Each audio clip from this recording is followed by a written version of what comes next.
exclusivos, produtos e fornecedores com a qualidade da feira hospitalar, networking com profissionais referência no mercado. Essa é a Hospitalar Hub, uma plataforma cheia de informações relevantes que fica disponível para você durante o ano inteiro.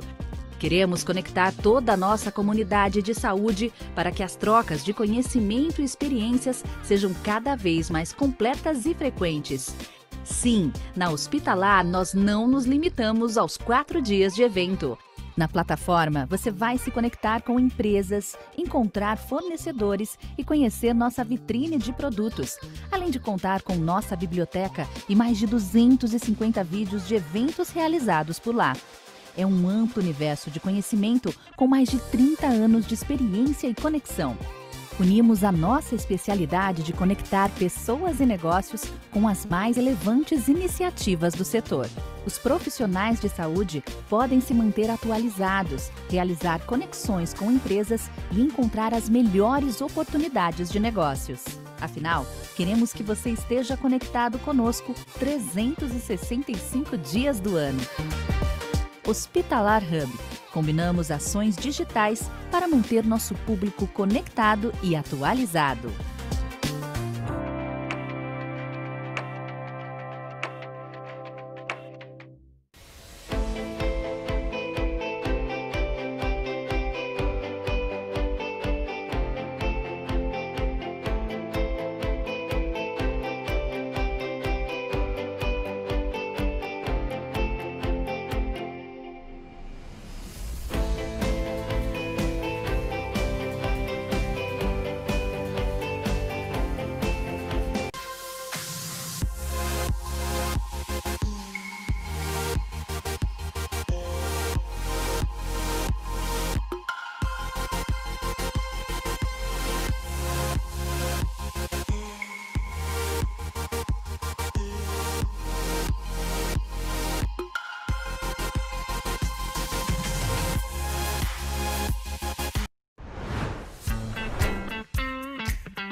Fala pessoal, boa noite.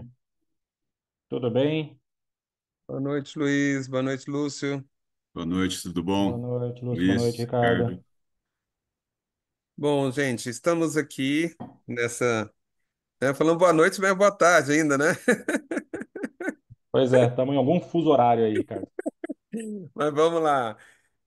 Estamos aqui no aquecimento da Hospitalar.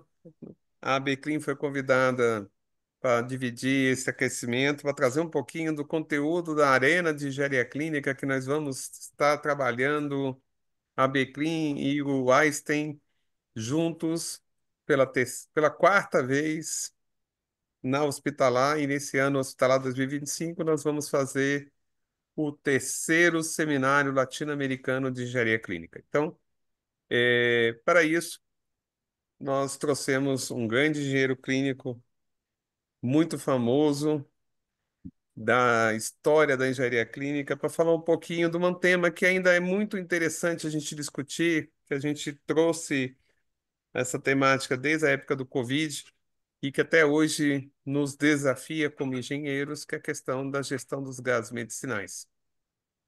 Então, eu e o Luiz aqui, representando a diretoria da Becrim, queremos agradecer o Lúcio Flávio de Magalhães Brito por ter aceitado aí esse desafio de falar aqui um pouco com a gente, com o público da engenharia clínica do Brasil, sobre a gestão de gases medicinais. Então, Lúcio Flávio, a palavra é sua. Você pode iniciar um pouquinho falando um pouquinho da sua breve carreira e o que nos levou a trazer você falar um pouco sobre gases medicinais. Então, é uma história longa, né? Mas, assim, hoje já tem 38 anos que eu estou atuando na área, desde o meu primeiro hospital. E, como engenheiro mecânico, a gente estuda bastante termodinâmica, mecânica dos fluidos. Então, e aí você vai para o Centro de Engenharia Biomédica. A primeira disciplina que eu peguei foi estudo quantitativo do sistema cardiovascular, né? Como mecânico, eu falei assim, eu vou entrar por aqui que vai. E isso sempre está na gente, né? Escoamento de fluidos, no ar-condicionado, enfim. Mas o pico desse problema foi exatamente a pandemia, né? E a gente acompanhando de longe, vendo que a coisa acontecendo, querendo ir lá, né? Querendo fazer a coisa acontecer lá, mas não deu certo. Aconteceu que, de repente, uns dias depois daquela escassez, um colega me ligou, falou, Lúcio, bora? Eu falei, vamos embora. E aí a gente fez um trabalho lá interessante, eu já esperava o que ia. Porque assim, a rede, né, a gente pode desafiar a rede, saber se a rede é boa ou não. E eu já tinha estudado isso nos anos 80, num documento velho do meu hospital lá. Eu falei, o jeito, e a gente queria saber se podia expandir mais a rede ou não. Pô, precisava de expandir rede e o pessoal queria fazer isso com segurança. E aí foi quando eu falei, bom, vou botar em prática, né, o que eu estudei. Fomos para lá, fomos dois engenheiros, um tecnólogo e um técnico, tudo turminha de mão na massa, né? E fizemos o trabalho lá. E a coisa foi escalando, né? Depois eu recebi um contato, o Ang acabou me indicando para a OPAS, porque eles precisavam de alguém para apoiá-los no grupo técnico de oxigênio. Eu tive por lá e ajudei. Primeiro eu fui para o grupo de emergências médicas, fiquei 2 anos e pouco com eles, 2 anos e meio. E agora eu estou no grupo de inovações, medicamentos e tecnologias em saúde, dentro da divisão de Health Technology Access, o acesso a tecnologias sanitárias, vamos dizer assim. E aí, nesse pacote, tem o oxigênio, porque a pandemia jogou luz no problema, e aí a gente precisa de gente para resolver esses problemas, que eu trouxe aqui algumas coisas para vocês, para a gente compartilhar aqui e fazer a gente pensar aí nos próximos passos, no caminho, né? Como que aconteceu. O que eu trouxe hoje para vocês foi a minha... Porque, assim, na OPAS tem descontinuidade de trabalhos, né? Você não pode ficar como consultor eterno lá, você tem que dar um contract break, que é chamado. E num desses contract break, eu fui convidado para participar de um grupo de comissários para escrever um reporte, um relatório sobre o oxigênio, fazer uma revisão sobre tudo que tem de oxigênio no planeta e fazer uma publicação que saiu recentemente, no dia 17 de fevereiro, foi publicada no website, e no dia 18 foi feito o lançamento oficial. Foi um trabalho muito grande, foram 2 anos e meio de trabalho, e eu trouxe um pouco disso, dessas coisas que a gente aprendeu desse trabalho, para encorajar os colegas aí a arregaçarem as mangas e ir para cima, né? Jogar para cima do problema, porque é um problema muito grande que afeta globalmente, né? O mundo todo. E, assim, se aconteceu uma nova pandemia semelhante hoje, nós ainda vamos sofrer dos mesmos problemas. Então, é preciso que os engenheiros enxerguem essas oportunidades, que é um pouco do que eu estou trazendo para vocês hoje. Aí a gente discute melhor como fazer isso. Muito bom, Lúcio, muito bom. Fica à vontade, se você quiser colocar a sua apresentação aí Tá, e eu vou seguir, fazer isso, então. é, Luiz, você vê para mim se está ok aí? tudo certo. Deixa eu só... Tá aparecendo, Lúcio.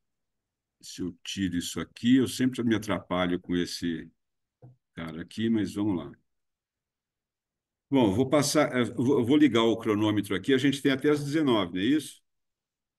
eu vou A ligar gente o... tem até as 19. Tá, Sim, então eu pode, vou pode procurar ser colocar. rápido para a gente poder conversar, né? Então, assim, pessoal, eu sou... Meu nome é Lúcio, eu sou professor, sou engenheiro e sou engenheiro de segurança do trabalho também, mas eu comecei sendo filho, irmão, primo de engenheiros, né? Uma família tem muitos engenheiros, mas eu fiz um curso técnico de ciências físicas e biológicas e logo depois que eu entrei na universidade, eu também fui convocado, né? Naquela época era ditadura, você não poderia dizer que você não quer servir. Hoje pode, mas naquela época não podia. Então, na nossa cidade tinha um batalhão de engenharia de combate e eu fui lá para ser treinado para ser oficial do Exército. E aí a gente aprende muita coisa, né? Desde dirigir trator de esteira, patrol, construir estrada, ponte. Então eu tenho desenvolvi um bom gosto, né? Tipo, por engenharia civil, né? Obras, e morei em muitas usinas hidrelétricas, convivi com muitos engenheiros, então isso faz parte da minha formação, esse ano e meio que eu fiquei aí, embora obrigado, né? Aliás, na semana que vem nós vamos encontrar os dos 30, um somente faleceu, a gente vai se encontrar 40 e tantos anos depois, vai fazer o primeiro encontro lá em Itajubá, vamos ver o que dá, né? Aí a gente fiz engenharia mecânica na EFEI, eu sempre quis estudar nessa escola, e lá, como eu disse, fiz ali a gente estuda muito a mecânica dos fluidos, muitos equipamentos eletromecânicos, ar-condicionado, refrigeração, termodinâmica, e isso vai ficando ali na base do conhecimento. Depois eu fui para fazer engenharia de segurança do trabalho, que abriu uma visão enorme, ampliou muito a visão. Você conhecer as ferramentas de segurança do trabalho, da indústria, as coisas que a gente pode fazer, né? Frequência de acidentes, gravidade de acidentes, diagnóstico situacional, né? Perícias judiciais, trabalhistas. Então, abre muito a visão da gente. E, e aí enfim, num dado momento da minha carreira, eu resolvi entender a cabeça do administrador, porque é muito diferente, né? A cabeça é diferente, pensa diferente, e foi fantástico poder fazer essa especialização, não só entender o hospital, como também o sistema de saúde. Isso que a gente precisa de enxergar. A gente precisa do cara que sabe tudo de nada, ou seja, ele sabe tudo de tomógrafo, mas nós precisamos de muita gente que sabe nada de tudo, que sabe um pouco do tomógrafo, da hemodinâmica, da ressonância, enfim, esse que é um dos grandes aprendizados, e é o que eu tenho feito hoje, né? Eu procurei me qualificar, em 89 eu descobri que tinha um processo de certificação, eu falei, vou me qualificar para isso, comecei a estudar, eu comecei a estudar pelo Guedes and Baker, um livro que eu tenho muito gosto, e acabei me submetendo ao processo da AMI, hoje ela é feita pela AMI, tem a AMI Credential Institute, e pelo American College, através da Healthcare Technology Foundation, a cada 3 anos eu me submeto a uma recertificação. Eu atuo também como professor de engenharia biomédica, já fazem 6 anos, e lá eu procuro ensinar essas coisas. Como falta um pouco da engenharia biomédica, desse meu background, dessa minha vivência, eu procuro nas disciplinas que eu estudo, que eu ensino, transmitir essa coisa, né? Um pé na escola, um pé no mercado, importante. Desde o primeiro ano eu trabalho com eles. Então, no primeiro ano eu trabalho com arquitetura. Arquitetura esse ano com ressonância não, mas sempre trabalhei com ressonância também. E arquitetura no primeiro ano, ressonância no quarto, e reabilitação no terceiro, e no último ano, engenharia clínica. Então, as únicas disciplinas que são só minhas é engenharia clínica no quinto ano e arquitetura. Então, eu trabalho essas coisas, tenho a oportunidade de trabalhar com eles na arquitetura, já desde a arquitetura, eu não vou ensinar arquitetura para eles, não seria uma pretensão muito grande, mas eu ensino como suprir as demandas e quais são as demandas comuns dos arquitetos, se a gente trabalha aqui por equipamento, principalmente os de grande porte, né, que dá um trabalho maior. E na engenharia clínica, aí eu passo tudo que eu conheço ali para engenharia clínica, mas ensino também engenharia hospitalar. Então, eu trabalho gases na arquitetura, trabalho gases na reabilitação, como reabilitação da função pulmonar, e trabalho também na engenharia clínica, ensinando como que faz um diagnóstico situacional, como é que traça um plano de ação. Eu atuo como consultor, hoje eu atuo como consultor da OPAS, consultor internacional, então eu costumo atender países. Os países têm demandas diversas, às vezes tem missões, né? Hoje mesmo acabou de ser aprovada uma missão de campo. Está tudo muito difícil com essa escassez de recursos que está acontecendo globalmente. Então, foi aprovado, eu devo ficar 10 dias num país para tentar ali organizar 2 redes de distribuição e uma usina de oxigênio que está parada há alguns anos. Então, são essas demandas que eu tenho feito: escrever documentos, participar de reuniões com organizações multilaterais. Tem muitas organizações trabalhando no tema do oxigênio, e eu faço esse papel e eu respondo para o engenheiro Alexandre Lengruber, que é o chefe do Departamento de Acesso a Tecnologias Sanitárias.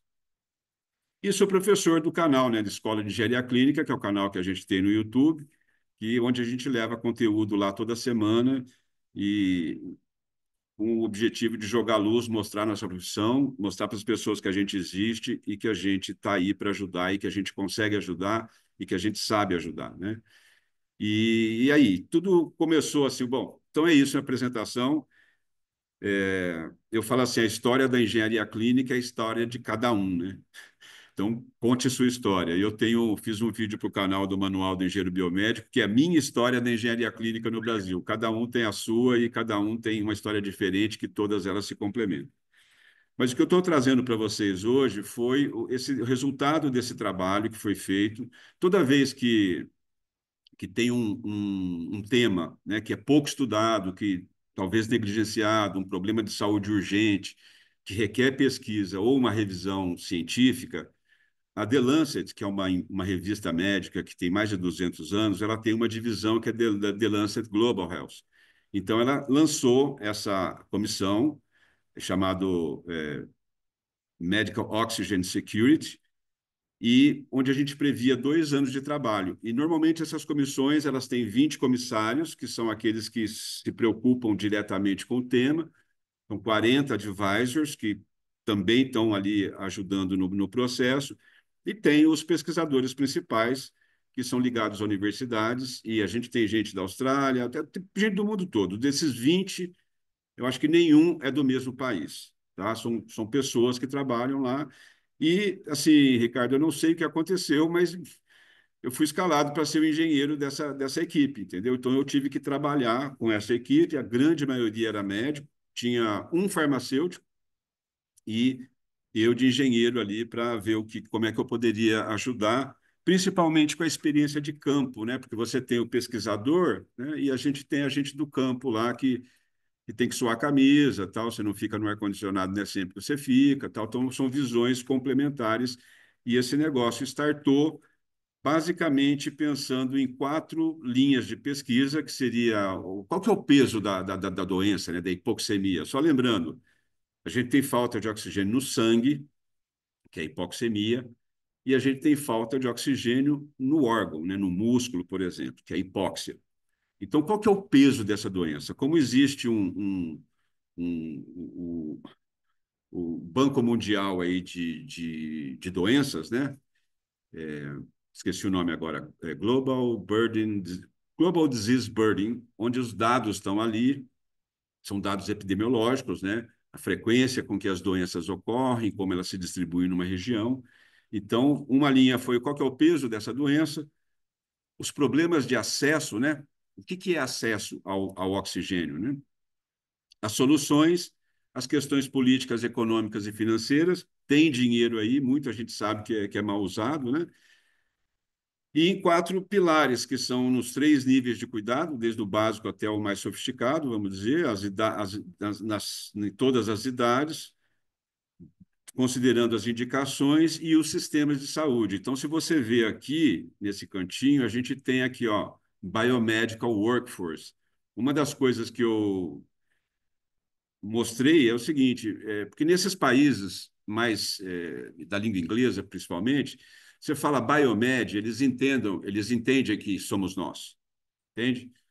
Mas Biomedical Workforce, aqui nós temos o biomédico que confunde com a gente. Então, um dos meus trabalhos foi colocar a palavra engenheiro. Eu falei, se você quer a presença de engenheiro dentro do negócio, ponha engenheiro explicitamente. Então, vocês vão ver muito Biomedical Engineer, Workforce, que aí contemplam todos. Engenharia biomédica é bem mais conhecido fora do país do que a engenharia clínica, tem vários nomes, mas somos todos nós, né? E aqui tem aqui a Biomedical Workforce, você tem o gerenciamento de informação, você tem os devices, né, os dispositivos, a infraestrutura, e houve uma consciência nisso, e o meu apoio foi tentar servir nessas 16 células, interseções aí, mostrar ali o papel do engenheiro, responder dúvidas e estimular, dar direcionamentos também, né?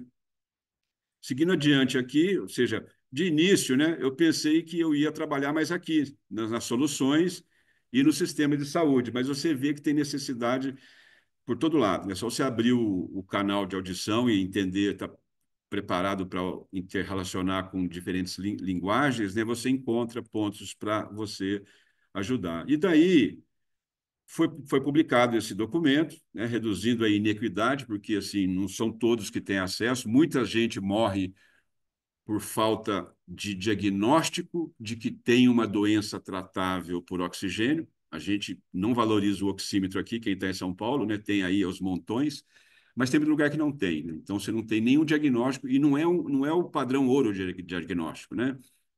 É mais para monitoramento, mas ajuda para caramba. Então foi lançado esse aqui, a turma que participou, e daqui, né, eu tinha deixado um monte de sugestão, e eles solicitaram que a gente escrevesse um outro artigo, né, um outro artigo complementar a esse, que foi esse aqui, Biomedical Engineers are Crucial for Effective Healthcare Systems, onde a gente mostra aí também a importância desse profissional que leva o nome de engenheiro biomédico, mas que somos todos nós. Eu recomendo que leiam, quem tiver interessado, leiam. Hoje em dia, gente, com inteligência artificial, faz o favor, né? Até você pode fazer uma leitura mais dinâmica, revisitar o paper, de trazer, e é interessante.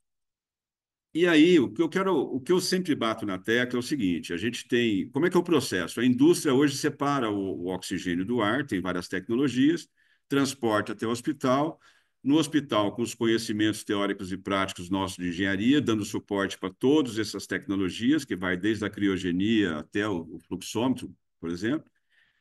E o descarte, né? Você faz um. A gente sabe que há doenças transmissíveis via ar, como Covid, tuberculose, e descarta esse ar. Então, esse é o ciclo. E o que aconteceu durante a pandemia, Ricardo, a primeira PSA que eu visitei foi nos anos 90. E eu perguntei para o rapaz, falei, escuta, como é que você sabe que está saindo oxigênio puro aí? Ele falou assim, peraí.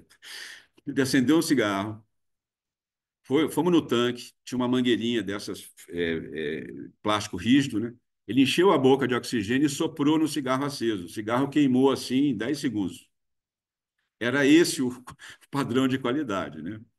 E aí eu tive várias interações com a PSA, mas, assim, são várias tecnologias, né? E a PSA não está nem aqui, né? Hoje a gente tem ela, a PSA, mini PSA, no formato de concentradores aqui de oxigênio.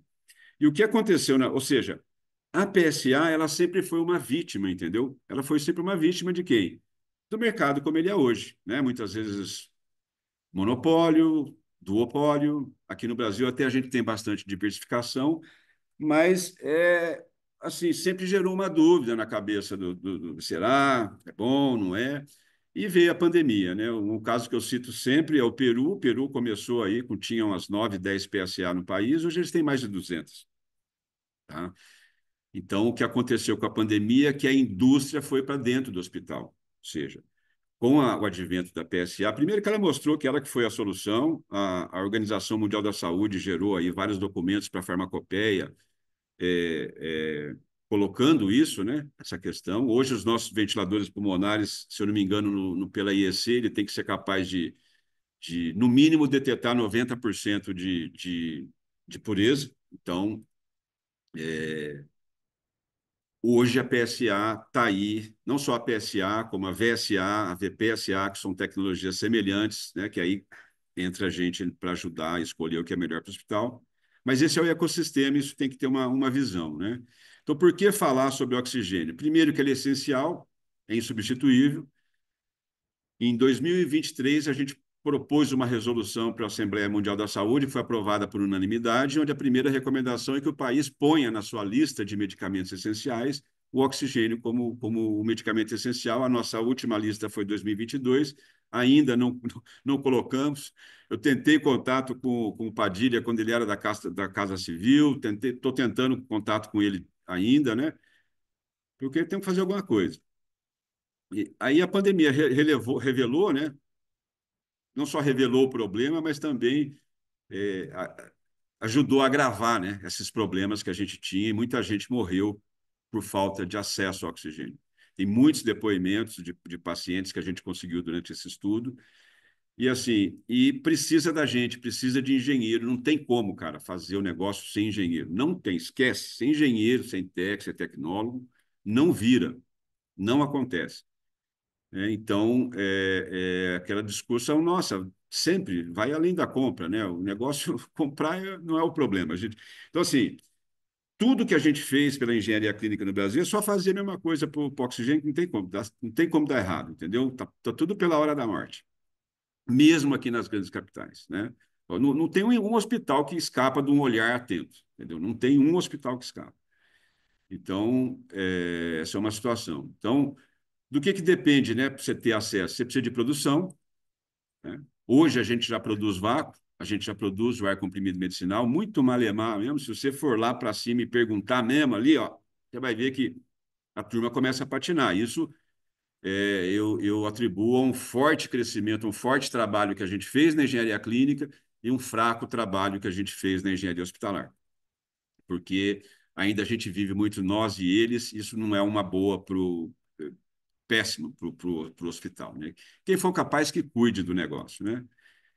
A gente depende das PSA, do líquido, dos concentradores de pequeno porte, transporte em cilindro, diwer pequeno, não tem outra. A NASA, eu fiz algumas reuniões, 2 reuniões com o pessoal da NASA, alguns anos passados, e a gente ia montar um projeto, mas caiu com a descontinuidade do meu contrato. Enfim, hoje esse trabalho da NASA já está no mercado, tem uma empresa que está disponibilizando uma nova forma de gerar oxigênio de alta pureza, e ele ainda gera muito calor, sabe?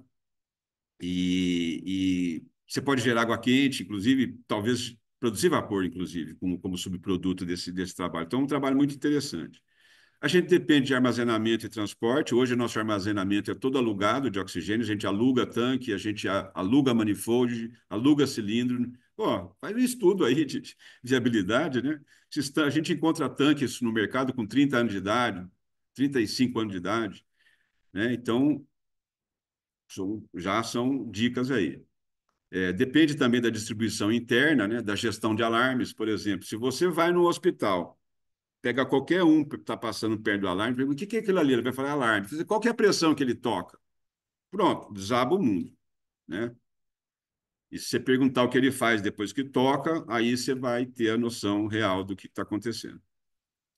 Então, depende aí do modo de entrega do paciente. Aqui já começa a entrar a engenharia clínica, né? Com a entrega do paciente, já vem ali, a engenharia clínica já está mais próxima ali. Depende muito do monitoramento, porque aí é de oximetria mesmo, como eu disse, um oxímetro desses bundões. É que a gente está muito focado em Brasil, em cidade, em capitais e tudo mais. Mas, meu, o mundo não é assim, né? É diferente. Por exemplo, eu tive no Amazonas, em Boca do Acre, Irunepé, Carauari, Envira, né? São lugares extremamente distantes e muito deficientes, tá? Depende também de manutenção e reparo, isso é muito importante. Muito do que se perdeu durante a pandemia foi falta de manutenção e reparo. E aí, né, eu falo assim, isso tudo a gente já viveu, né? Para quem conhece a história da engenharia clínica no Brasil, o trabalho que todos nós fizemos aí, de trabalho de formiguinha, e que continuamos fazendo, né? É só aplicar ali no gás. Então, isso são as principais, vamos dizer assim, dependências aí do acesso, né? Quais são as funções centrais, né, que a gente pode ter aí? Desde a avaliação técnica, escolha da tecnologia, o mesmo que a gente faz. Você vai comprar um tomógrafo, o que a gente faz? RFI, RFP, compara, todo aquele processo precisa de ser feito. No avaliação técnica, escolher a tecnologia adequada, né? Acompanhar a instalação, fazer o comissionamento. Hoje, cara, a nossa norma, ela desafia as redes estaticamente. Ela não desafia a rede dinamicamente, né? Não tem na nossa norma, você tem que ir para a norma internacional. Então, o pessoal não sabe o que é desafiar uma rede, né? Ver se ela está. O comissionamento, se for ver da nossa norma, é piada o comissionamento, a ficha de comissionamento. Então, tem muitas oportunidades de melhoria também, né? Questão de o que a gente faz com o processo de validação de autoclave, tem que fazer o mesmo com planta PSA e com as redes também. Mas a gente vai chegar lá ainda, né? A manutenção preventiva, muitas vezes, hospitais têm contrato de manutenção preventiva e corretiva e não se faz praticamente nada. Não tem ali, você não vê o processo por exemplo, de desafio da rede, não tem nesses contratos, né? Basicamente, quando muito, caça vazamento ativo, troca de O-ring, essas coisas.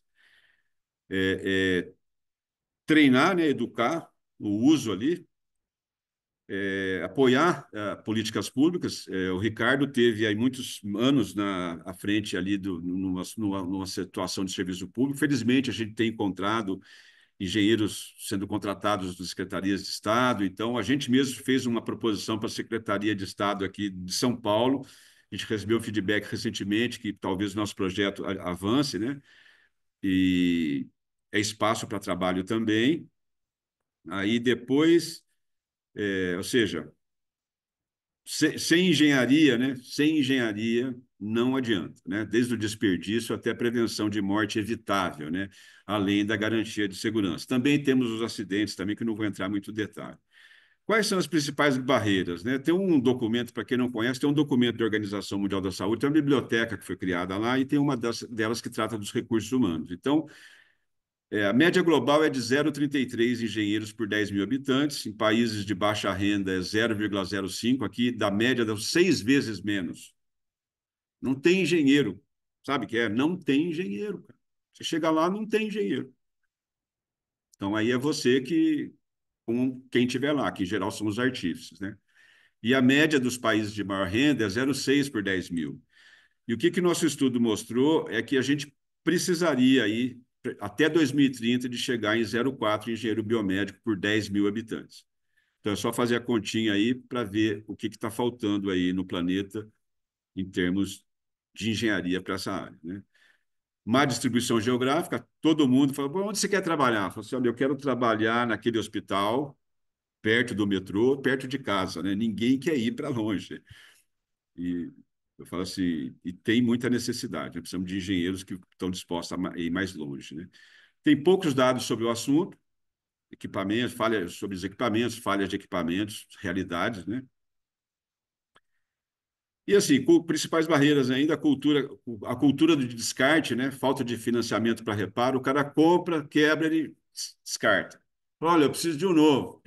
Sabe, tem locais que você fala, locais que você vai, que tem hospital que tem assim aquele depósito de sucata, aquela sucataria ambulância, aquele montoado de coisa, né? Desigualdade de gênero, né? As mulheres da nossa área são só 23%. E o que eu acho que a gente precisa é nós darmos uma forma para o mercado, assim como nós demos forma para o mercado da engenharia clínica, né? E um dia chega alguém no hospital e fala, olha, você tem que falar lá com a engenharia clínica. Mas o que é isso? Né? Nós é que temos que dar forma para o mercado. Não é o mercado, não vai, a coisa não vai acontecer. Se a gente não der forma para o mercado não toma forma. E foi exatamente o que nós fizemos com engenharia clínica desde os primeiros tempos lá. Então, o que é importante? Coragem para entender o impacto, entender a necessidade, se sensibilizar, né? Apoio para tomar um impulso e avançar, avançar pelas novas tecnologias. Outra coisa que é impressionante nessas experiências internacionais que eu pude ter, assim, você vai, por exemplo, na Suécia, a gente teve na Suécia uma como parte do trabalho, e a AGA foi o primeiro fornecedor de gás que eu conheci aqui no Brasil. E a AGA aqui no Brasil, ela foi comprada, pagaram a marca da AGA. E quando eu fui na Suécia, foi no ano passado, eu cheguei, escuta, eu estava no Karolinska Institute, aí eu perguntei para o pessoal da universidade, onde que estava o tanque de oxigênio? Cara, ninguém sabia dizer onde que estava o tanque de oxigênio. Aí eu fui no Google Earth, achei o tanque, fui lá, localizei. É o mesmo tanque que o nosso. A tecnologia aí é a mesma. Mas tem muitas outras tecnologias que você compara a nossa, dá vergonha quando a gente compara de outros países que têm menos recursos que a gente. Então, a gente está muito atrasado em relação ao que está no mercado. E aprender a fazer diagnóstico da situação, fazer um diagnóstico situacional, aquele esquema, diagnóstico situacional, plano de ação, custeio do plano, aprovação do plano, operacionalização do plano, e aí segue o jogo, como a gente sempre fez, né? Planejar e gerenciar, o que está na RDC 509. Tem que ter o planejamento e tem que ter a implantação do planejamento. Planejamento, um pode planejar, outro gerenciar, e isso pode ser terceirizado. Foi isso que a gente conseguiu construir lá em 2000 e tanto no passado, né? Quais são as oportunidades, né? Mostrar isso, elevar isso. Nisso, o Brasil hoje já tem várias faculdades de engenharia biomédica, vários cursos de tecnologia em sistemas biomédicos, vários cursos de especialização em engenharia clínica, mas que essa parte de gases medicinais ainda é uma lacuna, não tem normalmente esse tipo de disciplina para tratar desse tema. Incluir os engenheiros no planejamento nacional, eu fico pensando no EBSER, por exemplo, que trabalho bacana que daria para fazer se pegar 40 hospitais e pá, mudar o jogo, né? Virar a página, deixar o passado do gestão de gases e a atual, né? Investir na formação técnica, participar de redes de apoio, de associações, isso é importante. Isso é uma outra oportunidade, né? Financiar, né? Despesas operacionais. É o que a gente sempre fez, né? Não tem muita novidade. Não adianta comprar o raio-x se você não financiar a despesa operacional que o raio-x vai gerar, incluindo as despesas com manutenção preventiva, consumíveis, essas coisas. Valorizar iniciativas locais e inovadoras. A gente tem poucas iniciativas nesse sentido no país. Existem várias no mundo, né? Uma delas é a OpenO2, é bem legal, a Oxygen Alliance também, bem focado na África. Eles começaram com oxigênio, agora estão fazendo outras coisas. Todo mês tem um meeting transmitido pelo YouTube. E foi criado o Global Oxygen Alliance, que está trabalhando em cima do trabalho que foi feito pela The Lancet Global Health. E essa Global Oxygen Alliance estão todos os grandes, OMS, OPS, Unicef, Unitaid, USAID, todas essas organismos multilaterais que PES, Build Health International, Clinton Foundation, Bill and Melinda Gates Foundation, enfim, começar a trabalhar com isso, né? Criar plano de manutenção sustentável, contrato de compra com garantia técnica. Uma coisa que eu sempre fiz dos meus diagnósticos, no começo da minha carreira, foi olhar a conta de energia elétrica. E muitas vezes o dinheiro estava lá para pagar a implantação do serviço. Eu falei, não, o dinheiro está aqui, ó. Tranquilo, o dinheiro está aqui. O pessoal não faz gestão de conta de energia, né? Então tem multa. Casos reais, eles são. Muitas plantas falharam por falta de infraestrutura e profissional capacitado, aquela doação irresponsável, né? Os equipamentos doados se tornam socata muito rapidamente, né? Essa missão que eu vou fazer lá, eu estou torcendo, eu acho que eu vou conseguir, entendeu? Fazer aquela PSA tomar rumo lá. Eu não sei exatamente quantos anos ela está parada, mas eu já fiz isso num outro país que também deu certo, né? Então, assim, em vez de sempre que eu vou lá, eu procuro pesar na engenharia, né? Está subdimensionado, está faltando isso, está faltando aquilo, você já faz inclui no pacote as orientações principais, né? Os hospitais que conseguiram construir boas matrizes de fornecimento de oxigênio, combinar as fontes, né? Só conseguiram com a ajuda da gente. Os que conseguiram é porque tinha ali realmente uma estrutura adequada. Para os profissionais de saúde, a gente pode treinar o uso correto, né? Segurança. Eu tenho um vídeo no canal que eu falo sobre explosão, tá? Aí eu achei legal, o rapaz comentou, falou assim, puxa vida, isso aconteceu comigo. No primeiro dia de trabalho, ele desmontou uma válvula de segurança e lubrificou ela com aquelas molicote, né? Ligou, bum, explodiu o negócio, né? Ainda bem que o cara não morreu, né? Estabelecer rotina. A gente tem que aprender a se comunicar com os players, com o administrador, com o farmacêutico, com o comprador, com a enfermagem, com o corpo clínico, né? Aquela coisa que a gente já faz, só precisamos de colocar mais um assunto na sacola, né? Eu coloquei transversal aqui, né? Oxigênio transversal, na verdade, acho que ele é 3D, né? O multi. Administrador hospitalar, né? Planejar, financiar, manutenção e capacitação nessa área. A OPAS tem um curso bem legal, que é o curso básico de planejamento e gerenciamento de gases medicinais. É um curso de 2 horas, tem certificado. Tem 10 lists, 10 vídeos, uma playlist de 10 vídeos curtinhos, dá meia hora se eu somar os 10 minutos, os 10 vídeos, que a gente pega, faz ponta a ponta, né? Desde da produção até a controle de qualidade. E quem fala são bonequinhos, mas os bonequinhos eles são os próprios profissionais da saúde, né? Então, quem é o agente do transmissão do conhecimento é o próprio profissional da saúde, né?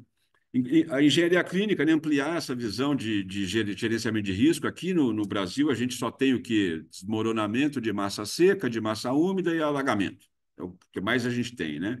Mas você vai por aí, você tem furacão, vendaval, temporal, tsunami, terremoto, vulcões. Então, são países que têm uma cultura maior. É só você viajar por aí, você vê as coisas. Eu lembro quando eu viajei para o Peru a primeira vez, no hotel, tinha uma faixa verde escrito em branco, local seguro contra tremblores.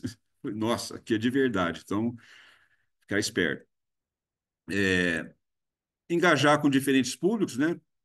A gente tem, por exemplo, quem que participa do Conselho Municipal de Saúde? Levante a mão, poucos, né? Então, explorar essa questão, né? Secretaria, não só secretarias, mas empresas como a EBSER, ou Conselho Municipal de Saúde, qualquer um pode participar, e eu já participei de vários, e tem muitas dúvidas simples, deve pena que falta tempo.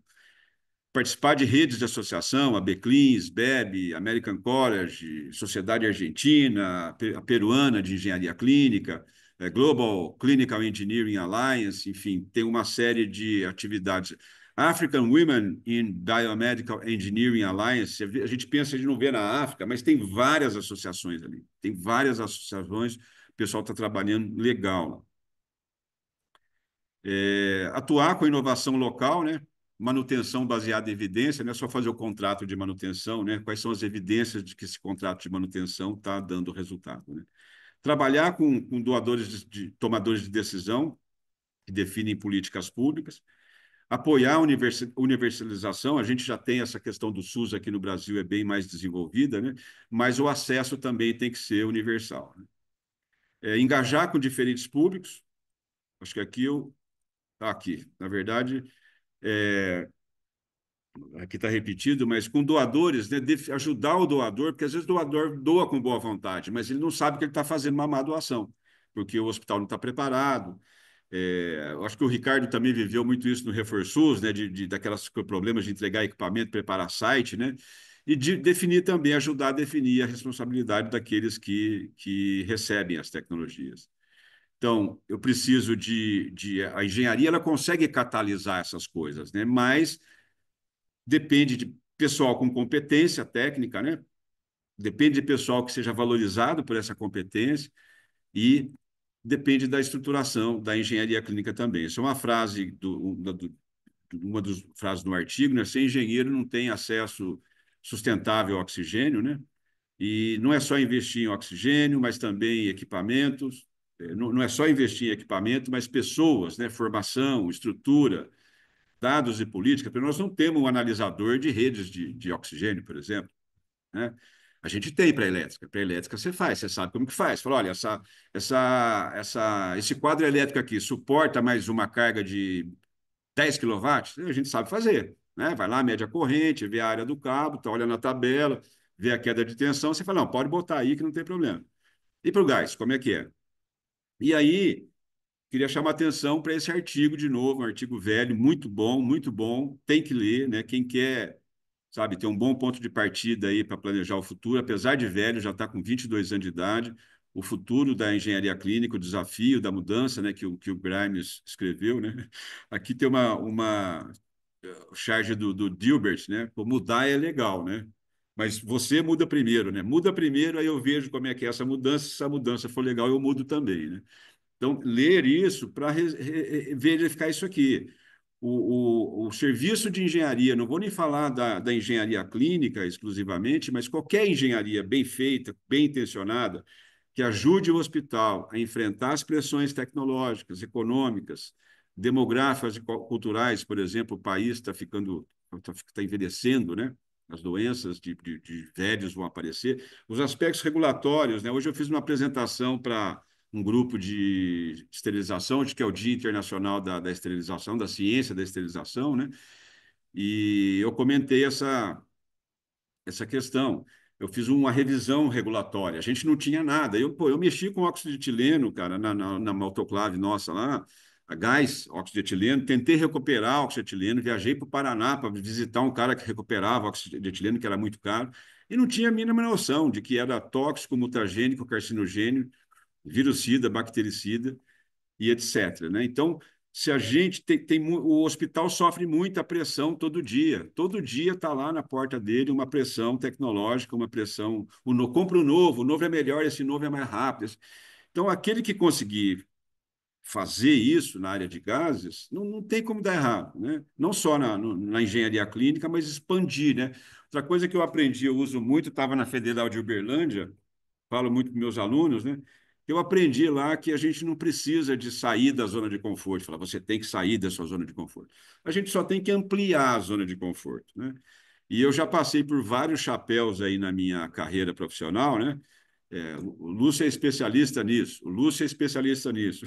Então, eu já fui especialista. Hoje o pessoal fala, nossa, você é especialista em oxigênio? Eu falo, eu sou especialista em oxigênio. Mas assim, a gente acaba sendo especialista num monte de coisa, na verdade, aceitando o desafio. E uma outra coisa que é muito importante eu falar aqui, que é do Wang Binseng, né?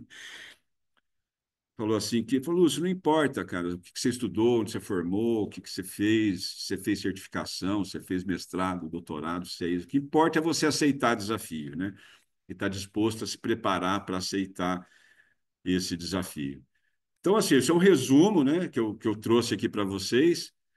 Mas eu acho que a gente pode conversar aí sobre esse tema, mas não é muito diferente do que a gente fez na engenharia clínica, né? Quando a gente resolveu pegar o bicho pelo chifre e falar, não, vamos cuidar desse negócio aqui. Então, é isso. Muito legal, Lúcio. Luiz, quer fazer alguma Eu pergunta? tenho, eu tenho um monte de pergunta para o Lúcio aqui. Manda pau. Ô, Lúcio, eu queria, na verdade, que você falasse um pouco mais. Você já falou bastante e tal, mas no trabalho que você fez junto com o pessoal, que foi apresentado lá no Lancenet, ele traz um monte de pontos, um monte de vários aspectos, tem indicadores, etc. Você pode falar um pouco sobre quais seriam esses indicadores que eles trazem ali, de repente uma sugestão, algo que não é usual da gente fazer ou de repente mensurar? Eles falam muito, a gente fala muito em os KPIs, né, os indicadores de performance. Mas o que eu percebo, ô Luiz, assim, ali tem indicadores, porque assim, você tem a epidemiologia, tá certo? Epidemiologia, frequência com que as doenças ocorrem e como elas se distribuem pela região. Se você for no seu hospital hoje, tem lá um grupinho que faz pessoal estudando marketing baseado na epidemiologia, desenho de novos produtos, serviços, epidemiologia. E, assim, quando você trata do resultado do oxigênio, você vai trabalhar com indicadores, basicamente, de mortalidade, doenças pneumônicas, pneumonia infantil. Então, tem alguns indicadores convencionais aí da área médica, vamos dizer, da área de enfermagem. Porque, assim, no hospital a gente tem o quê? Indicadores de capacidade, tem 200 Uhum. leitos, tem 20 mil metros quadrados, tem 10 monitores, 5 salas cirúrgicas, a capacidade do hospital de, produzir resultado em saúde. E você tem os indicadores de atividade, né? Internações por mês, consultas por mês, exames por mês, etc, etc. Então, assim, os principais indicadores que eu vejo para a nossa área é saber medir o consumo do oxigênio. Hoje, se você pedir o histórico para um hospital de consumo do oxigênio, talvez ele te mande o valor em reais. Eu falei, em janeiro eu paguei 10 mil, em 12 mil. Como hoje você pedir a conta de energia elétrica para o hospital, eu falei, eu preciso da cópia da conta dos 12 últimos meses para eu fazer uma análise. Ele manda para você 12 faturas. Ele não manda os dados técnicos que tem na conta. Então, tipo, o nosso, por exemplo, eu estou falando de coisas práticas, tá? Não estou Uhum, falando uhum. muito no artigo, porque no artigo a ênfase desses indicadores é mais para a área médica, entendeu?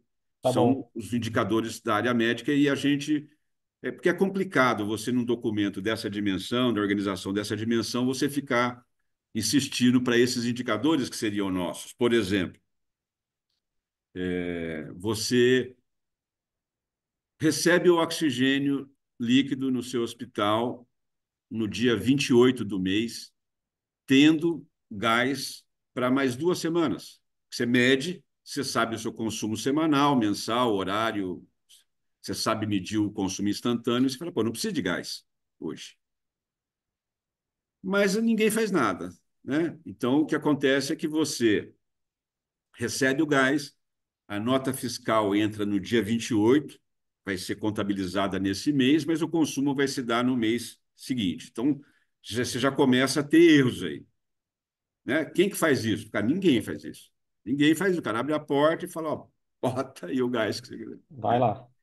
Então, por exemplo, são coisas muito simples que eu... Rateio de despesa. Quem faz rateio de despesa no hospital? Né? Quando eu fiz na GV, eu aprendi pelo menos 2 métricas para fazer rateio de despesa com água, enfim, com energia elétrica. São métricas que vêm do pessoal da finanças lá. Esqueci o nome, MBK, tinha um processo lá. Ninguém faz rateio de despesa. Você não faz rateio de despesa, o custeio sai errado, o preço do procedimento sai errado, o preço do que você vai cobrar. Então, está tudo solto, mas, assim, é saber medir, eu acho. Saber medir o gás. E como o gás é compressível, é mais difícil de medir, né? Então, a melhor forma de medir gás é medir massa, porque o volume depende da temperatura e da pressão, né? Massa não depende de temperatura, não depende de pressão. Então, lembro que o saudoso Fumil, muitos anos atrás, ele falou, Lúcio, eu botei o meu tanque numa balança. Então, ele botava o tanque na balança, o cara chegava, pesava o tanque, carregava e media a massa de oxigênio que tinha no tanque. Então, o povo está tateando as melhorias, né? Eu tenho visto o pessoal monitorizando tal, né? Mas você está monitorizando uma rede errada, vamos dizer. Né? O cara monitora uma rede, mas a rede não está ajustada, a rede não está afinada, vamos dizer assim. Né? Os processos internos não estão. Então, tem um monte de indicadores. Por exemplo, se você for num hospital hoje, você vai ver que todos os fluxômetros, acessórios estão fixados na rede, mesmo que o paciente não tenha indicação para isso. Isso é um erro absurdo, porque você sabe como que é. Vai a higiene, limpeza e desinfecção terminal, esbarra ali, mexe aqui, o paciente mexe, o familiar vai lá e mexe. E não precisa, pô, se o cara tem indicação de que vai precisar mesmo, você coloca o cara lá. Né? Quem faz inventário de fluxômetro? Ninguém faz inventário de fluxômetro. Tá? Achar uns dois aí, me apresenta, porque eu vou dar parabéns. Ninguém faz, é muito barato, custa R$ 150, né? Então, assim, dá para você criar esses indicadores o que o artigo vai, o que o relatório vai mostrar, ele vai focar muito mais Tá bom. mortalidade, morbidade, as idades, né?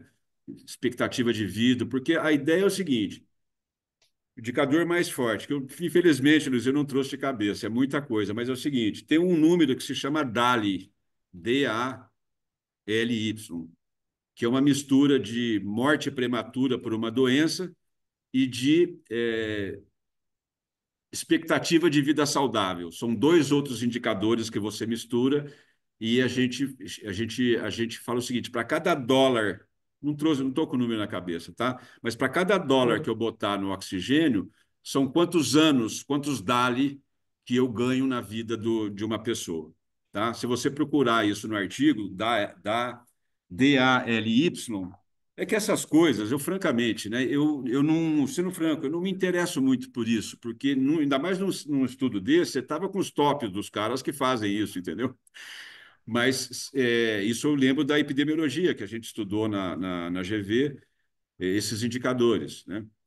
Mas esse valor, eu acho que é um dólar, são três DALIs, né? 3 anos que você consegue economizar.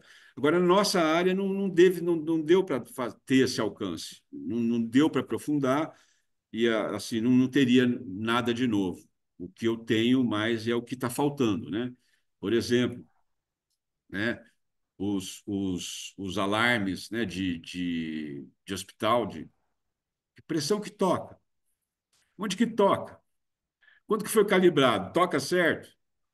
Percebe? Então, assim, você pode criar uma série de indicadores e trabalhar com as pessoas. Então, se você fizer um bom acordo com a enfermagem, aí você tem que ser com a chefe de enfermagem. Não adianta ser de enfermeira a enfermeira, tem que vir lá de cima, né? Tem que sentar com a chefia de enfermagem, explicar o problema e oferecer esse suporte também, né, para eles e disciplinar essa coisa. Por exemplo, já tirar os fluxômetros da régua já seria um pequeno passo, tá certo? Mas já ia produzir uma transformação muito grande. Faz uma conta, Luiz. Eu já fiz essa aí, sempre faço. 1 litro por minuto, 60 minutos por hora, 24 horas por dia, 30 dias por mês, 12 meses por ano, vai dar 518.400 litros de gás por ano. Dividido por 1.000 litros, são 518 metros cúbicos. Ou seja, são 51 cilindros ou 52 cilindros de 10 metros cúbicos por ano, um vazamento de 1 litro por minuto. Isso significa, a peso de 50 quilos cada um, significa eu transportar 2.500 quilos para ir e 2.500 quilos para voltar. É insano isso, entendeu? 1 litro por minuto. Tá?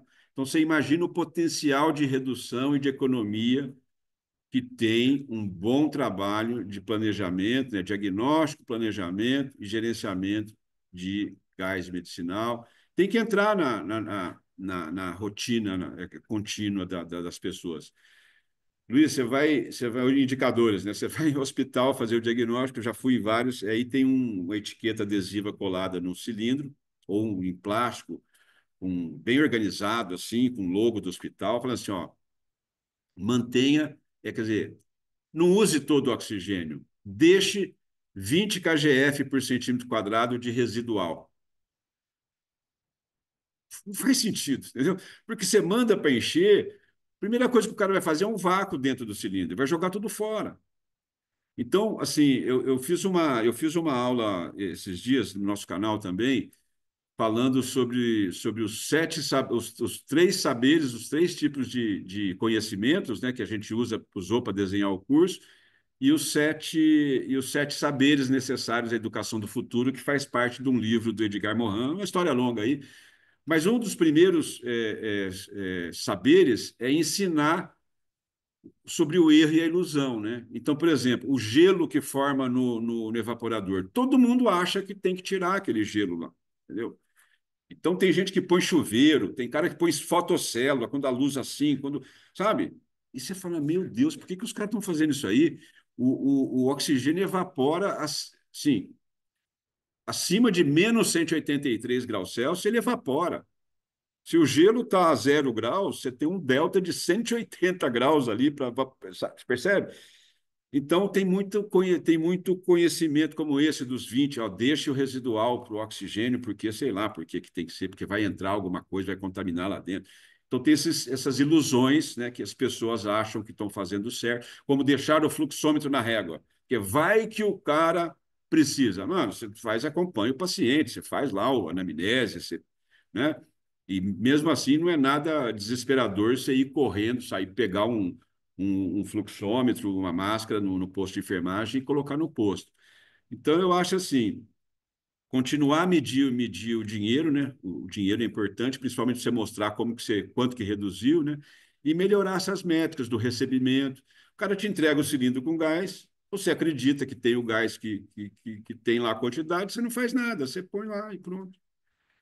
Então, tem vários indicadores que você pode criar junto com a enfermagem. Com a enfermagem, não com a farmácia. É um medicamento, o problema é da enfermagem, não é o problema é de todos nós, mas o responsável técnico por aquilo é a farmácia, não sou eu, né? Então, você tem os indicadores de acidentes, né? Quedas, acidentes cortocontusos, você tem que é menos frequente, né? Mas você tem fogo, você tem explosão, é puramente mecânica, você tem explosão associada ao fogo. Então, dá para criar uma série de indicadores, né, que engenharia, que o básico que eu acho é o seguinte: escuta, ô, Luiz, no seu hospital aí, quantos metros cúbicos por mês por paciente? Sabe alguma coisa assim, da gente criar esses indicadores e misturar para a gente comparar com os hospitais, né? Quantos pontos de consumo você tem, metro cúbico de oxigênio por ponto de oxigênio, sabe? Não tem, não tem. Você liga para o hospital, não tem, né? Se você perguntar para o hospital qual que é a metodologia, porque assim, todo hospital tem que ter ali, privado, ele tem que ter lá a tabela de preço de procedimento lá na porta, lá, para você saber o preço, não pode esconder o preço do usuário. Se você for ver lá a tabela de preço, como é que o cara calculou aquilo? Será que eu posso ajudar? Vamos refinar isso. Eu já fiz esse trabalho para a Unimed de Campinas. Muitos anos atrás, teve uma decisão do governo que o plano tinha que pagar todos os gastos, né? Tinha um acordo com o hospital, e aí eu visitei uns 20 hospitais da cidade de Campinas, que a Unimed homologava esses hospitais, entendi os equipamentos, os procedimentos que eram feitos, e eu sentei com o anestesista lá, uns 2 médicos lá que gostavam dessa área, e nós redefinimos, mostrei como que redefinia os preços dos procedimentos. 5 anos depois, eles me chamaram: Lúcio, vem fazer uma revisão dos preços aqui. Então, você veja, é um mar de oportunidade. Agora, as pessoas, a gente tem que jogar para cima. Boa, Lúcio, boa. Muito bom, muito bom. Ricardo, quer perguntar alguma coisa aí? Lúcio, já estamos 1 hora, né, falando, né? O assunto não esgota, né? Realmente, cada vez mais é um tema, se dependesse, a gente ficaria aqui o dia todo falando, né? Mas eu queria entender, Lúcio, vou fazer 2 ganchos aqui para a pergunta, tá? Eu entendo que a engenharia clínica nos últimos anos evoluiu muito, tá? Principalmente pelo trabalho que a gente desenvolve. A gente que eu digo é os engenheiros que estão em posições como Sociedade de Engenharia Biomédica, como a BClean, como vocês que estão numa escola de engenharia clínica, né? E desenvolve isso durante o decorrer do trabalho. E, e ao mesmo tempo, eu digo que há um movimento da qualidade dentro dos hospitais que exige que tenha um engenheiro clínico dentro da instituição. Então, isso aí, para mim, são eixos que vão em paralelo, mas que no final combinam com a evolução da engenharia clínica e o aumento aí da nossa participação nesse ambiente hospitalar que não era nosso, né? Apesar de ter a nossa necessidade, nunca foi reconhecido que era nosso. Então, e com o Covid, né, a gente teve uma explosão disso. Então, a gente conseguiu ter um reconhecimento da engenharia clínica, como profissional da saúde. Foi fundamental a nossa ação como engenheiros para manutenção dos equipamentos. E você traz o gancho do oxigênio, né? Porque o oxigênio, normalmente, né, na maioria dos casos, não faz parte da engenharia clínica, né? A gasoterapia, oxigênio não é nossa, rede de gás não é nosso, né, obrigação ou né, nós não estamos ali nessa parte. Então, o que que eu queria dizer com isso, Lúcio? Eu vejo um crescimento agora da manutenção predial, tá? Como qualidade, tá? É o próximo manual da ONU que devia ter sido lançado final do ano passado, vai ser lançado esse ano, tá? Ele foi lançado, mas ainda não está sendo aplicado, tá? Tem manutenção predial.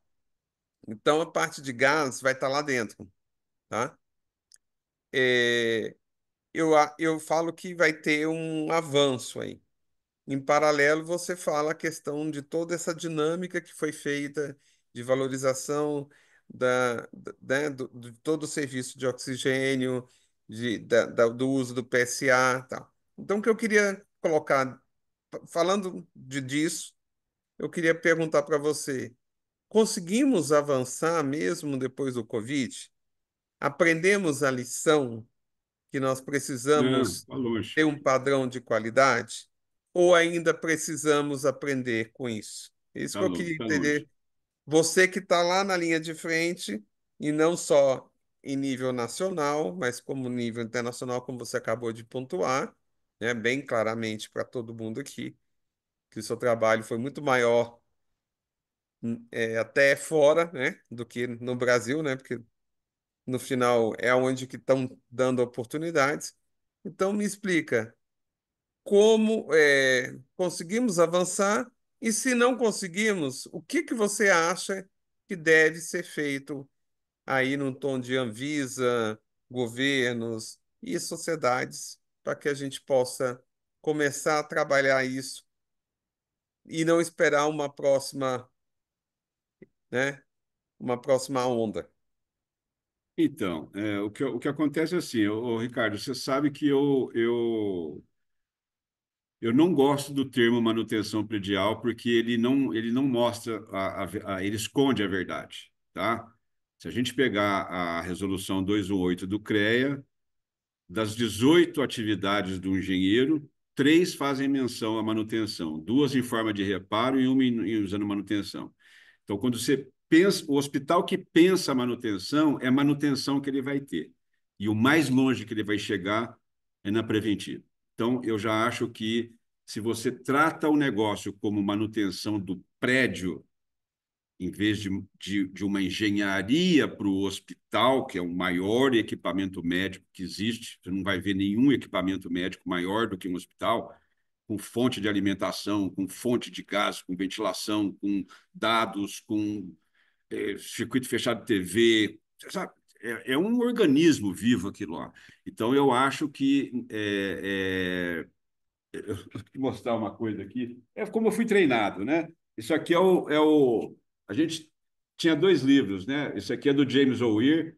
Eu tenho os 2 volumes dele, o Hospital Engineering Manual, e ele escreveu o outro, o Clinical Engineering Manual. Então, desde que eu sou pequenininho lá em Barbacena, eu aprendi a fazer essa leitura, a Lá entender em que o Itajubá, hospital, em lá em Itajubá, Itajubá, mas então eu acho que já aí já é errado, entendeu? E eu luto, falo assim, ó, doutor, se você botar manutenção no seu organograma, é isso que você vai ter manutenção. Se você quer engenharia, bota uma engenharia.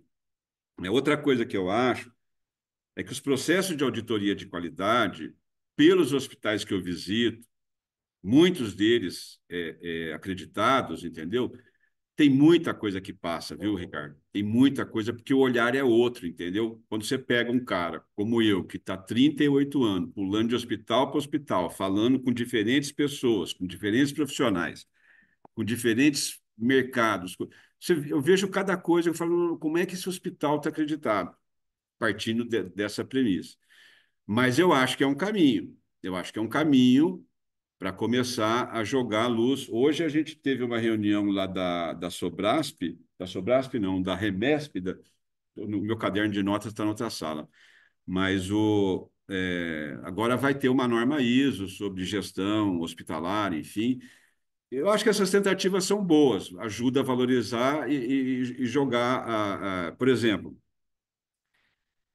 a JCI, quarta edição, ela tratava a gente da engenharia clínica como equipamento médico. Do FMS, dos 13 FMS que tinha, a gente era equipamento médico. Na quinta, virou tecnologia médica. Na subsequente, pediram um inventário de infraestrutura. Eu lembro porque eu fiz o inventário completo do Hospital Samaritano, que me solicitaram, porque era uma exigência da Joint Commission, fazer o inventário da infraestrutura. Caixa de ventilador, tudo que foi. Então, assim, é uma evolução é uma evolução natural e eu acho que vai ajudar. Agora, depende muito das pessoas, viu, Ricardo? Que a gente vê muita gente acomodada também, né? Eu acho assim, porque assim, não sei se o que acontece, qual tipo de educação que foi, mas na nossa época a gente estudava no papel, né? Você queria uma coisa muito mesmo, você quer? Tu vai na biblioteca, e tira o xerox, paga o xerox e leva o xerox para casa. E estuda no papel. Não tinha essa facilidade de você pegar um chat GPT e falar com ele, né? Falar, olha, eu estou com problemas. Hoje o pessoal, às vezes eu pego em grupo de discussão, a gente participa de muitos, né? O cara manda uma tela lá, tomei assim, daquela coceira de ajudar, né? Você dá um print da tela, joga no GPT e fala, meu, o que está acontecendo isso aqui? Me dá 5 possibilidades de erro. Ele apresenta ali. Mas o pessoal não faz nem isso mais, né? Não sei o que está acontecendo. Então, eu acho assim, que precisa de gente que está afim de fazer mudança. Na minha experiência o primeiro serviço de engenharia clínica que eu fiz enquanto empresa foi uma administradora no hospital que tinha muita cirurgia ortopédica e os médicos só faziam cirurgia com uma prótese total de quadril. E ela mostrava outras mais baratas e eles não faziam. Aí eu falei, é esse o problema? É, tá bom. Aí fomos lá, visitamos, pegamos a prótese dela, fizemos um RFI, comparamos todas lá, e o médico falava assim, olha, nessa eu assumo a responsabilidade, nessa eu não assumo. Fizemos uma reunião e ele falou a mesma coisa. Eu falei, pois é, doutor, a partir de hoje, se o senhor fizer a cirurgia direitinho, a prótese, eu assumo a responsabilidade, não tem problema nenhum, entendeu? Então, esse tipo de coisa, né, que vai em encontro com o ANG, é uma oportunidade. Então, você tem que estar disposto a enfrentar essa oportunidade. Não tem como você, bem intencionado, não reduzir o consumo de oxigênio no hospital. Então, eu vejo que essa iniciativa ela está alinhado com o que precisa ser feito mesmo. Só acho que deveria repensar melhor essa questão de manutenção predial e da manutenção é importante, não tenha dúvida nenhuma, mas você precisa de um cérebro. Você não faz produção de oxigênio só com manutenção, você não faz controle de qualidade, você não faz tudo aquilo que a gente sabe, programa de incorporação de tecnologia, programa de treinamento, programa de conformidade com leis e normas. E na minha carreira, Ricardo, eu nunca, agora já não terceirizo mais, não milito com essa terceirização, mas nas minhas terceirizações sempre foram tudo, né? O suporte é em tudo, é desde o transformador até o. Então, sempre eu fui obrigado, por essa disposição, a falar sobre ar-condicionado, a falar sobre segurança do trabalho, a falar sobre elevador, falar sobre autoclave, falar sobre ar comprimido, vácuo. Então, sempre foi, e eu acho que o hospital precisa de pessoas tão boas quanto a gente é na engenharia clínica, na engenharia hospitalar. Felizmente, tem vários caras aí que estão abrindo esse caminho, trilhando esse caminho, e é onde tem o maior volume de pessoas, é onde tem o maior volume de dinheiro, é onde tem assim, o maior impacto, né? Por que a engenharia clínica não está 24 horas presente por dia? E agora, nessa hora aqui, 19h30, daqui a pouco vai virar o plantão, vai entrar os caras da noite, né? Vai entrar os caras da noite. Aí você vai fazer diagnóstico no hospital, você vai naquelas quebradas do hospital, aí você vê o papelão no chão, assim, você fala, é aqui que ele dorme, tá bom, de noite eu vim aqui, já pego ele aqui. Tô brincando, né? Mas, assim, enquanto tem a engenharia hospitalar 24 horas por dia ali, a engenharia clínica não tem, né? E uma leva status de engenharia e o outro leva status de manutenção do prédio ali, Então, entendeu? mas Lúcio, é, eu acho que até eu não consegui me expressar da forma correta. O título é manutenção predial, certo? Mas se a gente começa a ter requisitos de qualidade, a gente está subindo o patamar dessa dita manutenção predial para chegar numa engenharia hospitalar. Porque a palavra correta que eu gostaria de dizer é exatamente o que você falou. É uma engenharia hospitalar que vai vivenciar aí junto com a engenharia clínica. Só que hoje ainda nós estamos vivendo o que eu comentei. Nos últimos 25 anos, a engenharia clínica foi crescendo e a manutenção predial ficava ali no cantinho, né? Então você sempre tem aquele descompasso entre uma engenharia clínica e aquela predial, que a gente ainda quer tornar ela uma engenharia hospitalar, né? E aí nós precisamos de engenheiros hospitalares. Existem cursos hoje de engenharia hospitalar, né? Já tem vários cursos no Brasil. Então já está tendo essa mudança. O que eu estava pontuando também era exatamente isso. Começou um selo ONA de engenharia clínica há 5 anos atrás e agora eles já estão vindo com uma de manutenção predial, que daqui a pouco pode ser mudada. Se Não, a gente eu mostrar acho que isso, assim, vai porque virar uma engenharia hospitalar, né? o que a gente É que o fez isso nome no comum passado. é o que você falou. É comumente falando, a gente chama de manutenção predial, né? Não, entendeu? Mas é aquele negócio, né, Ricardo? Eu acho assim que a nomenclatura ela tem que ser certa, porque se a gente não Sim, mostrar isso, como a gente mostrou lá em engenharia clínica no passado, vai ficar assim, entendeu? Porque a pessoa às vezes a coisa está na frente dela, mas ela não consegue ver, entendeu? Não está perfeito. na cabeça dela. Então depende da gente arrumar um jeito de mostrar que é isso, que Mas precisa esse é o trabalho. dos Esse dois é o trabalho bons, seu, né? meu, do Luiz, da Hospitalar, de todo mundo. Porque Então, mas eu a falo gente assim, vai você mudando. pega essas a gente não pode nivelar por cima, porque nivelar por cima isso está bem definido, independente do nome, se é predial, se é o que lá, o pessoal já faz de um jeito Uhum. mais adequado, com mais qualidade. Mas estou falando por aí, nas Santas Casas e tal, porque fica aquela coisa. Tem um trabalho do Dairo, que talvez eu ache aqui ainda nas minhas pastas aqui, onde ele fala do engenheiro clínico de Neandertal, entendeu? Então, tá um cara de camiseta regata, uma calça frouxa lá, um multímetro no bolso traseiro, a barba para fazer, os pelos saindo aqui no coisa. É isso. Então você tem a engenharia clínica e quando você se refere à manutenção predial, parece a figura que vem é do Tem, engenheiro clínico de Neandertal. Agora você veja, né? Hoje você tem sistemas que têm capacidade de fazer a gestão de energia elétrica, potência ativa, aparente, reativa, fator de potência, tudo. Cadê o piloto? Não tem piloto. Você tem o sistema lá, está lá. Você pode entrar, não tem piloto. Pergunta para o cara o que é demanda contratada, o que é tarifa de ultrapassagem, o que é correção de fator de potência. Ninguém sabe. Então, assim, eu acho que e é um esforço, né? Mostrar de formiguinha, né? Mostrar essa questão de que até dentro do CREA mesmo, você pega as 18, porque quando você tem engenharia, você tem as 18. Quando você tem manutenção, você tem três. Então, isso é uma questão de tentar jogar a luz no ponto certo para o cara entender. E a gente já fez isso, né? Porque antes era só manutenção. E eu tive sorte, Ricardo, no primeiro hospital que eu trabalhei, quando eu cheguei lá, já tinha uma placa na porta, era engenharia hospitalar.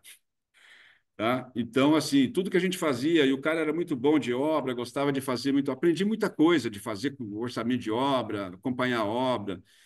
E aí depois veio a engenharia clínica. Então, para mim, sempre foi. Eu conheci o James O'Weir, a gente ganhou esses livros aqui para estudar. Então, para mim, sempre foi uma engenharia voltada para o edifício hospitalar.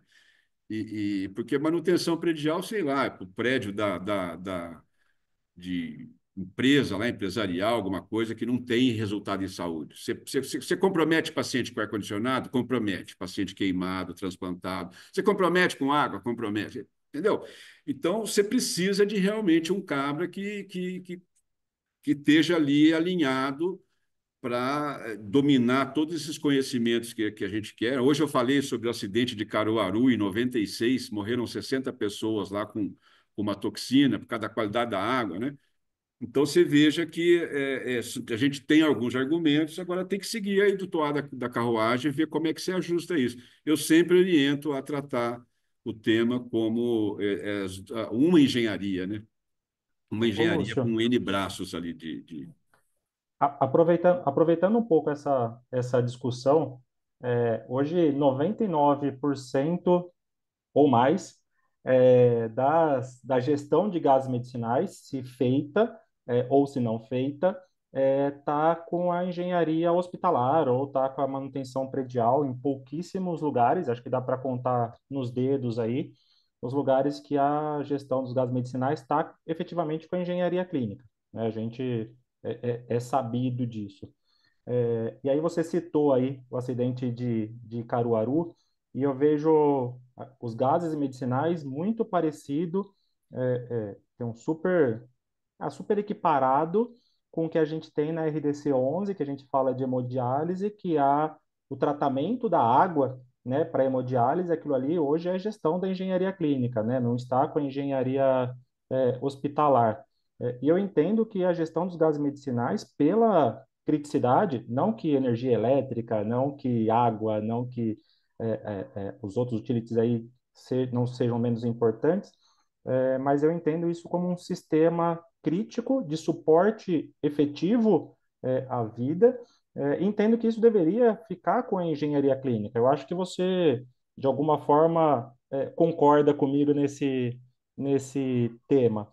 Só que aí a gente pega o engenheiro clínico, ele está lá focado no robô, focado na ressonância, focado no, sei lá, no monitor. Como é que a gente faz para trazer, de fato, essa galera para entender que os gases medicinais é tão crítico, que tem muita oportunidade, que pode salvar ou não vidas, para fazer a gestão adequada nisso? Eu entendo que hoje, do jeito que está, ela fica em segundo plano ali. Assim, ó, eu primeiro que eu acho assim que é a minoria, viu, Luiz? Eu acho que é a minoria porque assim, a grande maioria não tem nem ressonância nem tomógrafo, entendeu? Os caras estão aí, quando muito, tem um tomógrafo, né? A grande maioria, dos 6.000 hospitais aí, a grande maioria não tem nada. Então, isso é um ponto. O outro ponto que eu acho que é importante, só por exemplo, a qualidade do ar medicinal. Você tem lá uma tolerância para monóxido, dióxido, óxido de enxofre, óxido de nitrogênio.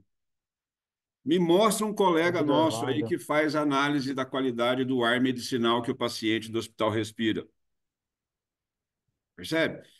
Então, você tem um monte de lacunas Não, que nem o só não são secador, é o exploradas. secador de ar-condicionado, né, Lúcio? Não é nem o secador de gás medicinal que está lá. Então, assim, é isso que eu falo, né? E é ar medicinal, não deixa de ser um medicamento, embora não esteja na lista dos medicamentos prioritários. Então, assim, por exemplo, se eu hoje, né, fosse trabalhar para um hospital que tem menos recursos e tudo mais, eu sei exatamente o que eu fazer, né? Então tem que fazer o dinheiro aparecer logo nos primeiros 3 meses. O cara tem que perguntar, mas o que você fez, né? Percebe? Então, eu acho que é esse tipo de atitude que está faltando, porque não é falta de recurso, o dinheiro já está lá, né? É falta principalmente de gente. Agora, se vai ficar com a clínica ou se vai ficar com o hospitalar, assim, eu vou te contar uma coisa que pode parecer estranho, mas eu tive na USP, eu fiquei trabalhei na USP 2 anos e pouco, 2 anos e meio, e coordenei lá, coordenei nada, eu carreguei o piano dos cursos de especialização em engenharia clínica. A gente tinha um aluno muito bom, cara, ele era muito bom, ele era um engenheiro aposentado, o cara era bom, você não tem ideia de quanto o cara era bom.